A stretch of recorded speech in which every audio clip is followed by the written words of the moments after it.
Assalamu alaikum. So today we will discuss about the stock valuation कि company के पास जो stock होता है, ठीक है, जो शेयर्स से वो कैपिटल को जनरेट करती है, ठीक है, तो उसे वो किस तरह से वैल्यू करती है, यानी किस तरह से उसकी प्रेजेंट वैल्यू को फाइंड आउट करती है। ठीक है, तो सबसे पहले जो हमारे पास मॉडल है वो है डिविडेंड मॉडल। कि कंपनी जो है वो अपने डिविडेंड्स के मदद से, अपने डिविडेंड्स के थ्रू जो है अपने स्टॉक को वैल्यू कर सकती है, उसकी प्रेजेंट वैल्यू फाइंड आउट कर सकती है। सबसे पहले हम देखते हैं कि हमारे पास टाइप्स ऑफ स्टॉक कितने होते हैं। हमारे पास 3 टाइप्स ऑफ स्टॉक होते हैं, ठीक है। Number 1 is the single period of time, के अगर कंपनी को स्टॉक अगर कंपनी कोई शेयर इशू कर रही है फॉर द सिंगल पीरियड, यानी 1 साल के लिए, ठीक है, 1 साल के लिए कंपनी अगर किसी को शेयर्स इशू कर रही है, ठीक है, तो कंपनी शेयर्स पर क्या देती है, डिविडेंड्स देती है, ठीक है, जिनको हम कह सकते हैं फ्यूचर एक्सपेक्टेड कैश फ्लोज। ठीक है, कि कंपनी अपने एक्सपेक्टेड कैश फ्लोज की मदद से, जो यहाँ पर हमारे पास डिविडेंड की सूरत में है, उनको अगर डिस्काउंट करे, ठीक है, अपने फ्यूचर कैश फ्लोज को डिस्काउंट करके जो है कंपनी अपनी स्टॉक की करंट वैल्यू को फाइंड आउट कर सकती है। तो अगर मैंने कोई स्टॉक सिंगल पीरियड के लिए दिया है, ठीक है, यानी कि मैं उसे 1 साल के लिए, अगर किसी के पास वो स्टॉक है, सही है, तो मैं उस पर एक डिविडेंड पे आउट करूंगी, यानी कि 1 साल अगर वो बंदा अपने पास वो स्टॉक रखेगा, शेयर रखेगा, तो उस पर एक डिविडेंड जाएगा, और 1 साल बाद अगेन वो एक अमाउंट पे वो शेयर सेल आउट हो जाएगा। ठीक है, तो मैं क्या करूंगी, मैं उस फ्यूचर एक्सपेक्टेड डिविडेंड को और सेलिंग प्राइस को डिस्काउंट कर दूंगी। डिस्काउंटिंग का वही तरीका है, पीवी निकालने का वही तरीका है जो हमने अभी बॉन्ड्स में और हमने टाइम वैल्यू में डिस्कस किया, कि D1 divided bye D1 is the, मैं आपको अभी एक चीज क्लियर करती हूँ, S is the selling price and D1 is the next year expected dividend, जो आप फर्स्ट ईयर के आखिर में डिविडेंड पे करेंगे। ठीक है, D1 + S1 divided by K1 + KS की पावर 1। पी नॉट बेसिकली क्या है, it is the intrinsic value या करंट ईयर प्राइस। ठीक है, इंट्रिंसिक वैल्यू हम कह सकते हैं कि आपके शेयर की प्रेजेंट वैल्यू क्या है, जो भी आपने स्टॉक इशू किया हुआ है उसकी प्रेजेंट वैल्यू क्या है। ठीक है, D0 is the current dividend या पेड डिविडेंड, वो डिविडेंड जो आप इस स्टॉक पे पे कर चुके हैं, ठीक है, लास्ट ईयर डिविडेंड, वो बेसिकली कहलाता है D0।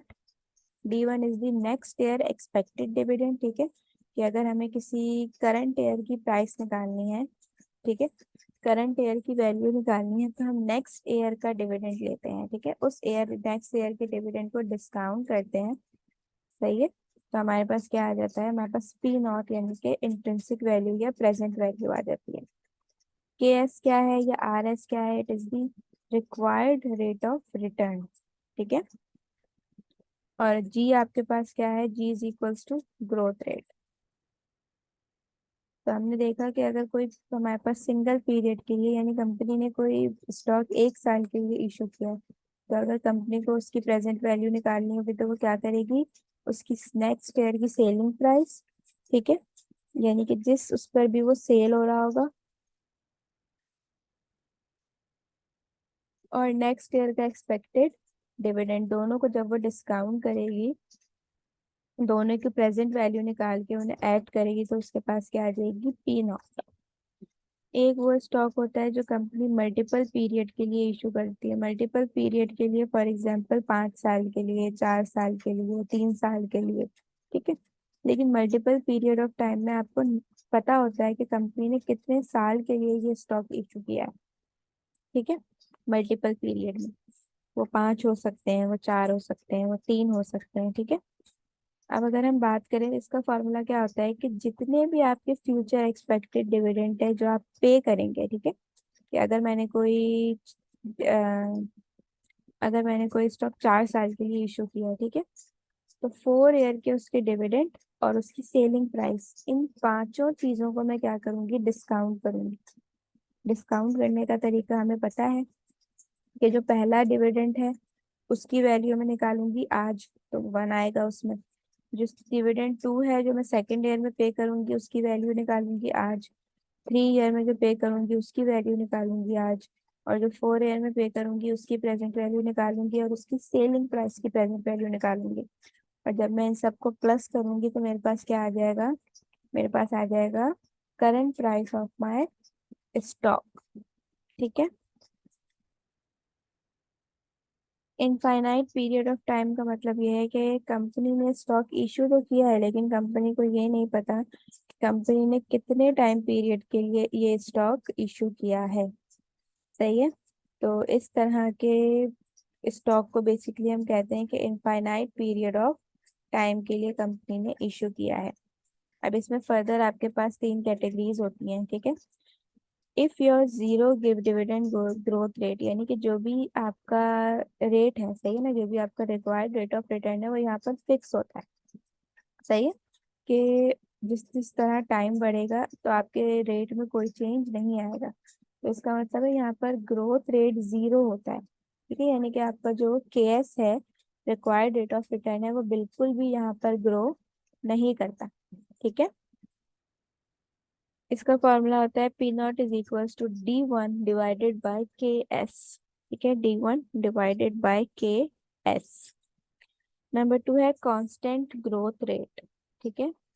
कांस्टेंट ग्रोथ रेट का क्या मतलब है कि आपका केएस बढ़ेगा तो यानी कि ग्रोथ होगी लेकिन कांस्टेंट। फॉर एग्जांपल यहाँ पे लिखा हुआ है रेट इंक्रीज 10% एवरी ईयर, यानी कि जो भी आपका रिक्वायर्ड रेट ऑफ रिटर्न है वो 10% बढ़ेगा हर साल।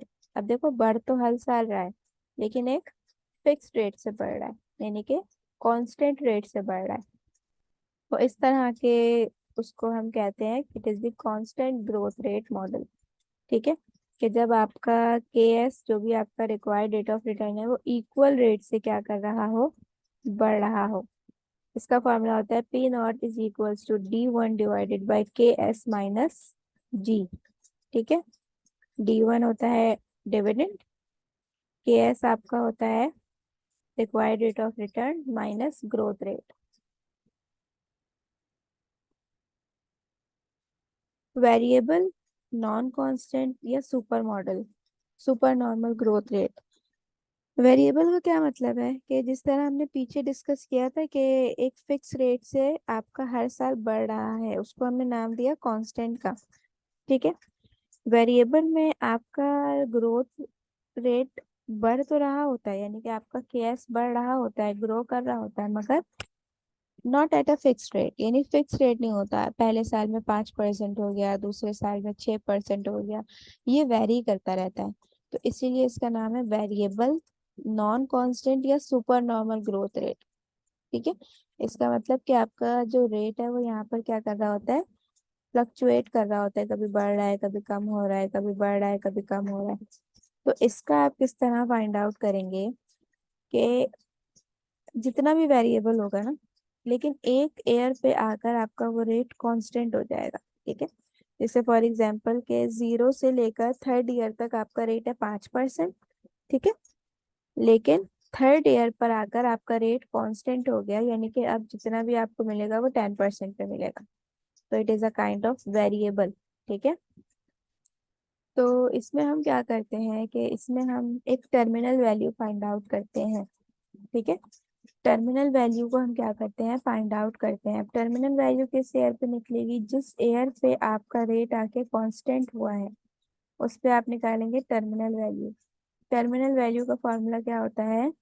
D4। अब देखो D4 का क्या मतलब है कि अगर आपका थर्ड ईयर पे आकर कांस्टेंट हुआ है, ठीक है, तो आप टर्मिनल वैल्यू निकालने के लिए नेक्स्ट ईयर का एक्सपेक्टेड डिविडेंड लेंगे। ठीक है। तो अगर थर्ड पे मेरा फिक्स हुआ है रेट आकर, तो एक्सपेक्टेड नेक्स्ट ईयर डिविडेंड कौन सा होगा? D4 divided by K S minus ji. TV basically होती है कि जो भी आपका कांस्टेंट ईयर है, यानी कि जो भी आपका टर्मिनल ईयर है, ठीक है, उस पर आपके स्टॉक की वैल्यू क्या है। इट इज द बेसिकली ये हमें ये बता रहा होता है कि जब भी हमारा रेट कांस्टेंट होगा उस ईयर पे मेरे स्टॉक की वैल्यू क्या होगी। ठीक है, हमने टीवी निकाली, उसके बाद लिखा हुआ है discount all the dividends and terminal value. अब देखो, आपका D1 होगा, आपका D2 होगा, आपका D3 होगा, देखिए आप डिविडेंड तो पे कर रहे होंगे ना। तो आप क्या करेंगे, जितने भी आपके डिविडेंड्स हैं और टर्मिनल वैल्यू, इन सारी चीजों को आप क्या करेंगे, डिस्काउंट करेंगे। मींस इन सब की प्रेजेंट वैल्यू निकालेंगे और देन आप उन सब की प्रेजेंट वैल्यूज को प्लस कर देंगे, तो आपके पास आ जाएगी P0 यानी स्टॉक प्राइस, आपके स्टॉक की करंट प्राइस या आपके स्टॉक की प्रेजेंट वैल्यू।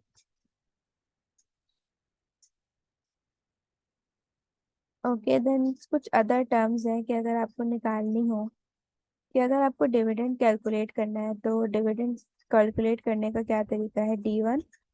ठीक है, यानी कि नेक्स्ट ईयर का डिविडेंड चाहिए तो D0 आपको गिवन होगा कि पेड लास्ट ईयर का डिविडेंड कौन सा है, और 1+G। 1+G मतलब 1+ ग्रोथ रेट। इस तरह D2 का निकालना है तो आप D1 से निकाल सकते हैं, D3 का निकालना है तो आप D2 से निकाल सकते हैं। ठीक है, लेकिन अगर आपका रेट कांस्टेंट है, यानी कि अगर आपका ग्रोथ रेट कांस्टेंट है, तो अगर आपने डायरेक्ट किसी ईयर का निकालना है तो आप इस तरह निकाल सकते हैं। ठीक है, कि फॉर एग्जाम्पल मुझे D5 का चाहिए, तो मैंने क्या किया, D5 = B0 1+G⁵ ये मैं कब कर सकती हूँ, ये पावर वाला काम मैं कब कर सकती हूँ, जब मेरा रेट कांस्टेंट होगा। अगर मेरा ग्रोथ रेट कांस्टेंट नहीं है तो मुझे हर ईयर का सेपरेट निकालना पड़ेगा। ठीक है, डिविडेंड यील्ड अगर आपने निकालना है तो आप किस तरह निकालते हैं, dividend yield = D1 divided bye P0। ठीक है, D1 divided bye P0 = dividend yield. और अगर आपने कैपिटल गेन यील्ड निकालना है, क्वेश्चंस में या आपके पास गिवन होंगी चीजें कि आपने ये फाइंड आउट करना है, तो कैपिटल गेन यील्ड निकालने के दो तरीके होते हैं। एक होता है P1 - P0। P1 क्या है, नेक्स्ट ईयर की price minus current year price divided by current year price of your stock. ठीक है, कैपिटल गेन यील्ड को जी भी कहा जाता है। ठीक है, ग्रोथ। एक तो ये फॉर्मूला है, दूसरा फॉर्मूला है G = KS - D1 divided bye P0। ठीक है, आप इन दोनों फॉर्मूलाज से अपने कैपिटल गेन यील्ड को फाइंड आउट कर सकते हैं। एक तो हमने देख लिया कि अगर आपने प्राइस निकालनी है अपने स्टॉक की तो आप किस तरह निकाल सकते हैं, पीछे वाले फॉर्मूलाज को यूज करके। दूसरा आप किस तरह निकाल सकते हैं, अगर आपने price of the first year की निकालनी है तो आप P0 के जरिए नेक्स्ट ईयर की प्राइस निकाल सकते हैं। किस तरह, जिस तरह हम डिविडेंड निकाल रहे हैं। P0 1+G, third second year की चाहिए तो P1 1+G। ठीक है, ये कुछ सिंपल फॉर्मूलाज हैं जो मैं आपसे बेसिकली शेयर कर रही हूँ। Okay, then if your rate is constant तो आप वही काम कर सकते हैं कि आप डायरेक्ट, अगर आपको 5 ईयर की चाहिए प्राइस तो आप P0 1+G⁵ कर सकते हैं। लेकिन ये कब होगा, जब आपका रेट कांस्टेंट होगा। ठीक है, अगर आपसे सवाल में पूछा हुआ है आपने टोटल रिटर्न निकालना है, ठीक है, तो टोटल रिटर्न बराबर होता है dividend yield plus capital gain yield के। ठीक है, तो आप उसके लिए डिविडेंड यील्ड निकालेंगे, फिर कैपिटल गेन यील्ड निकालेंगे, और फिर आप उसके जरिए टोटल रिटर्न को फाइंड आउट कर सकते हैं। पीछे तो हमने डिस्कस किया था डिविडेंड मॉडल। ठीक है, कि अगर कंपनी के, वो कंपनी जो डिविडेंड पे करती है, अगर वो अपने स्टॉक की प्राइस निकालना चाहे तो वो किस तरह से निकाल सकती है। ठीक है, लेकिन अगर कोई कंपनी डिविडेंड पे नहीं करती, ठीक है, ये तो ऑप्शनल होता है ना डिविडेंड पे करना, तो अगर कोई कंपनी डिविडेंड पे नहीं करती तो वो अपने स्टॉक की प्राइस को किस तरह निकाल सकती है। ठीक है, तो वो अगर हम देखें तो किस तरह वो अपने फ्यूचर कैश फ्लोज को, यानी फ्री कैश फ्लोज को डिस्काउंट कर कर किसकी वैल्यू निकाल सकती है, स्टॉक की वैल्यू। किस तरह, अब देखो, आपका जो फ्री कैश फ्लो है ना, उसमें तीन चीजें होती हैं, आपके डिविडेंड्स, आपकी इंटरेस्ट पेमेंट्स और आपकी प्रेफर्ड स्टॉक की पेमेंट, ठीक है। अब first we find out the total firm value. देखो फ्री कैश फ्लो में आपकी फर्म की सारी चीजें गिवन है, यानी हर चीज आपकी फर्म की ऐड है, ठीक है। उसमें डिविडेंड भी है, उसमें बॉन्ड भी है, उसमें प्रेफर्ड स्टॉक भी है, ठीक है।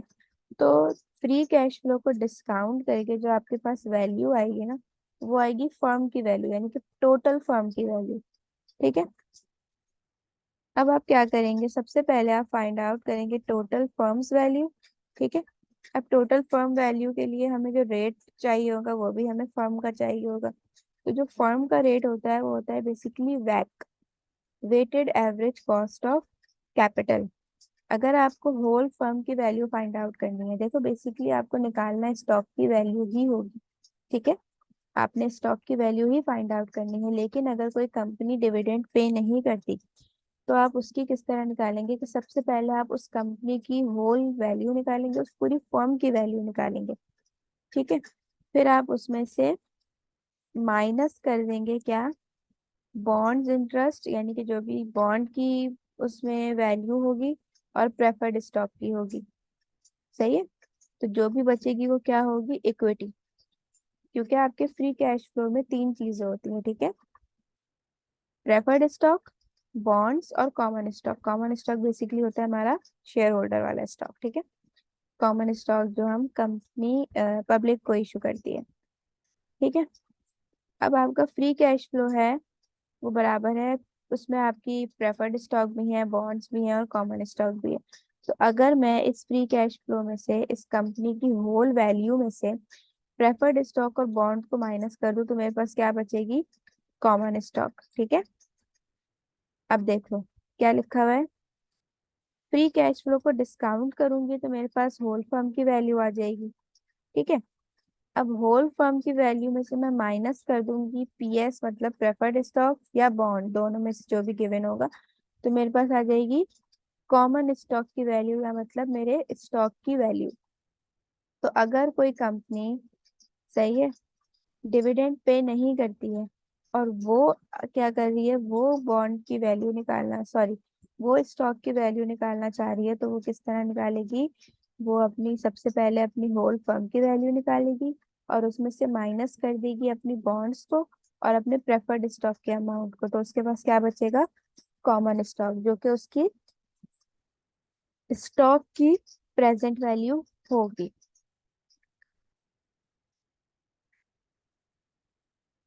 ना अगर मैं बात करूं कुछ क्वेश्चंस की, अगर मैं आपसे शेयर करूं,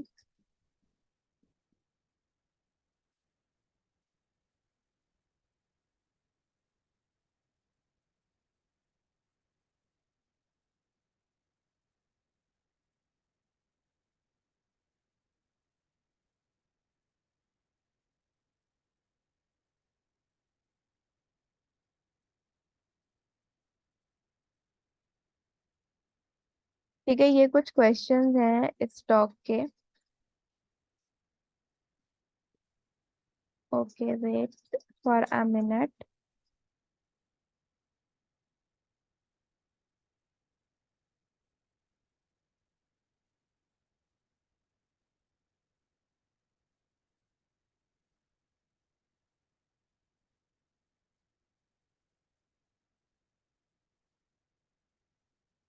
सही है,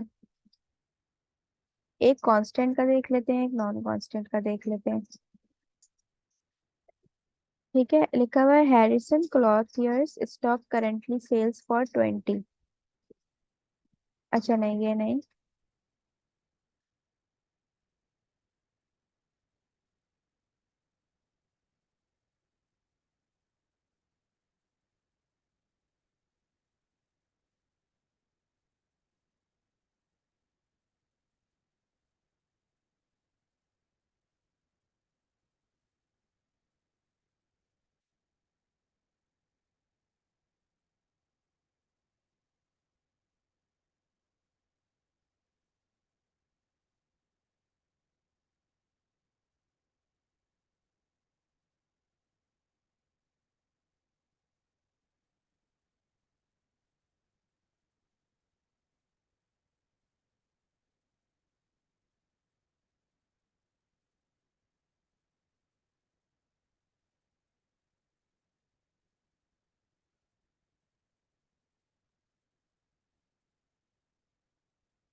देखो जैसे अगर हम यहाँ बात करें तो हमें यहाँ पर दिया हुआ है कॉर्पोरेट वैल्यूएशन।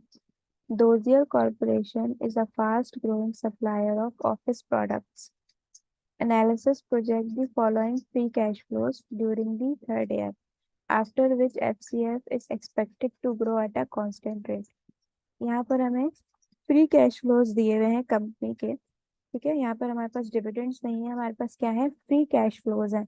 अब हमें इन फ्री कैश फ्लोज को डिस्काउंट करके क्या निकालनी होगी, फर्म की वैल्यू निकालनी होगी। ठीक है, तो अगर हम इस पे बात करें तो हमने क्या किया कि अब आप इस क्वेश्चन में देखिएगा, इसमें हमारे पास वैट गिवन है 13%, और जो हमारे पास 3 साल के फ्री कैश फ्लोज थे हमने उसे लिख लिया, जिसके बाद हमारा फ्री कैश फ्लो 7% के रेट से कॉन्स्टेंटली ग्रो होगा। ठीक है, तो ये बेसिकली हमारे पास किसका हो गया कि फ्री कैश फ्लोज वेरी कर रहे हैं। ठीक है, तो और रेट आपका यहाँ पर वेरिएबल था। ठीक है ना, तो अब आपका कांस्टेंट हो गया, तो इसको हम कहेंगे वेरिएबल ग्रोथ रेट मॉडल। ठीक है, तो वही फॉर्मूला होगा, मैंने आपको बताया था कि हम जिस एयर पे आपका रेट आके कांस्टेंट हो रहा होगा, हम वहाँ क्या निकालेंगे, हम वहाँ टर्मिनल वैल्यू निकालेंगे। ठीक है, तो यहाँ पर भी हम टर्मिनल वैल्यू को फाइंड आउट करेंगे कैसे कि थर्ड ईयर पर आकर आपका रेट कांस्टेंट हो गया, तो हमें फोर्थ ईयर का डिविडेंड चाहिए होगा। तो वो किस तरह आएगा, D3 1 + जी कितना है, 0.07 डिवाइडेड बाय वैक माइनस जी। सही है, जब हम कॉर्पोरेट वैल्यूएशन कर रहे होंगे, जब हम, तो जहां जहां के एस है वहां वहां वैक लग जाएगा। ठीक है, तो हमने जब टर्मिनल वैल्यू आ रही है वो 713.33। ठीक है, अब हम क्या करेंगे, प्रेजेंट वैल्यूज निकालेंगे जितने भी हमारे फ्री कैश फ्लोज है और टीवी है। हमने -20 की प्रेजेंट वैल्यू निकाली, हमने 30 की प्रेजेंट वैल्यू निकाली, 40 की और टर्मिनल वैल्यू की। ठीक है, अब हमने जब इन सब को प्लस किया तो हमारे पास आ गई value of the whole firm. ठीक है, होल फर्म की वैल्यू आ गई। मैं थोड़ा सा फास्ट लेके चल रही हूँ। ठीक है, अब आपने क्या किया, होल फर्म की वैल्यू में से माइनस कर दिया। क्या माइनस किया, देखो,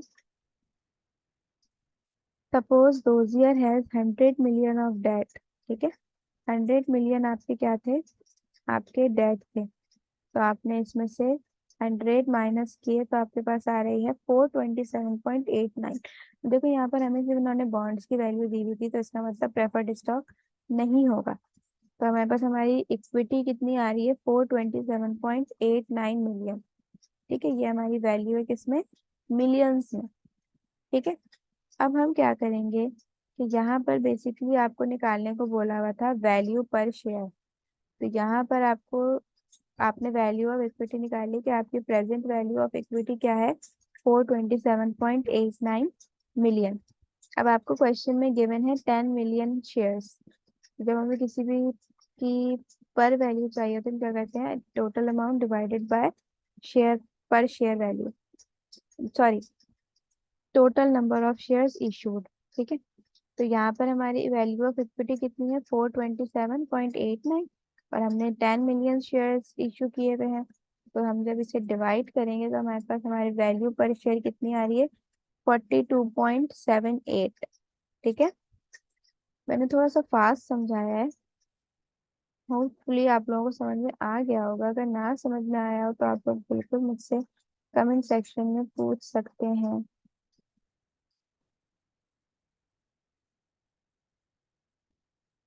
मैं आपको डिविडेंड्स की कैलकुलेशन भी बता चुकी हूँ, मैं आपको हर चीज जो है वो मैं आप लोगों को बता चुकी हूँ। अगर हम 9-2 देखें,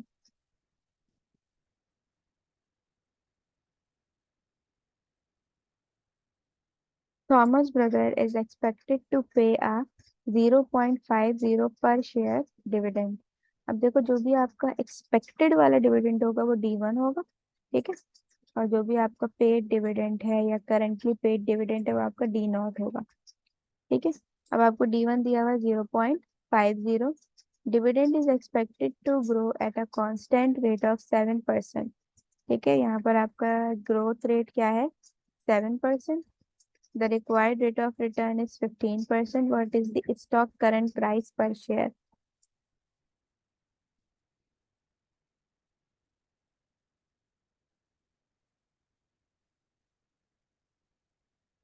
ठीक है। अब आपको बेसिकली अपना पी नॉट निकालना है। ठीक है, क्या निकालना है? P not. अब देखो थॉमस ब्रदर का D1 है। अब देखो यहाँ पर हमारे पास कांस्टेंट है रेट, तो हम कौन सा मॉडल यूज करेंगे? Constant growth model. ठीक है। तो अब देखो P naught is equal to D1 divided by K S minus G. आपका D1 था 0.50 divided by K S 0.15 minus 0.07। तो आपके पास क्या वैल्यू आ रही है? 6.25 इज योर पी नॉट। आपके स्टॉक की प्राइस कितनी है? 6.25 पर शेयर। इसमें इसी तरह के क्वेश्चंस है बस। लेकिन अगर आपने क्वेश्चंस को सही तरीके से अंडरस्टैंड कर लिया है, फॉर्मूलाज को सही तरीके से अंडरस्टैंड कर लिया है, तो आप बहुत इजीली जो है वो इस चीज को सॉल्व कर सकते हैं।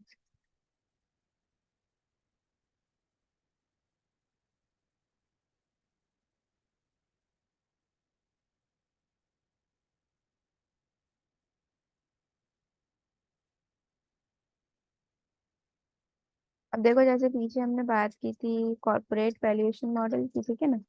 तो यहाँ पर देखो ये हमारा डिविडेंड मॉडल है। तो डिविडेंड मॉडल में किस तरह आएगा कि आपने डिविडेंड कैलकुलेट किया। अब यहाँ पर आपका सेकेंड ईयर पे आकर फिक्स हो रहा है, तो आप क्या करेंगे? सेकेंड ईयर पे टर्मिनल वैल्यू फाइंड आउट कर लेंगे। ठीक है ना? आपने टर्मिनल वैल्यू फाइंड आउट की और इन सबको डिस्काउंट किया और प्लस किया, तो आपके पास पी नॉट आ जाएगा। ठीक है। अच्छा अब देखो तुम्हारे पास पी नॉट तो आ गया। अब कॉर्पोरेट वैल्यूएशन में तुम्हारे पास पहले होल फर्म की वैल्यू आएगी, आपके पास होल फर्म की वैल्यू आएगी। उसमें से आप माइनस करेंगे बॉन्ड्स को, प्रेफर्ड को, तो आपके पास वैल्यू ऑफ द स्टॉक आएगी। लेकिन जब आप डिविडेंड मॉडल को यूज कर रहे होंगे तो आपके पास डायरेक्ट आपका पी नॉट आ जाएगा। ये मैं दिखा इसलिए रही हूँ कि कोई सॉल्यूशन है जो आप नज़र से गुजर जाए, तरीका हो, तो वो आप इस वीडियो में से देख सकते हैं।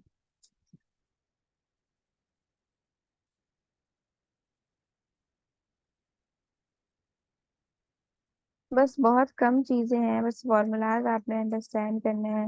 वो सारे फॉर्मूलाज मैं आपके साथ शेयर कर चुकी हूँ। ठीक है, हर चीज समझा चुकी हूँ। कोई चीज फास्ट लग रही हो तो आप कमेंट बॉक्स में बता सकते हैं। कोई चीज ना समझ में आ रही हो तो मैं इंशाल्लाह दोबारा आपको वो चीज समझा सकती हूँ। ठीक है। लेकिन मोस्टली बस यही चीजें हैं आपकी क्वेश्चन में। ठीक है। तो उम्मीद करती हूँ आप लोगों को स्टॉक क्लियर हो गया होगा। ठीक है। Now I would like two of this recording. अगर कोई भी आपका सवाल हो तो आपको कमेंट बॉक्स में पूछ सकते हैं मुझसे।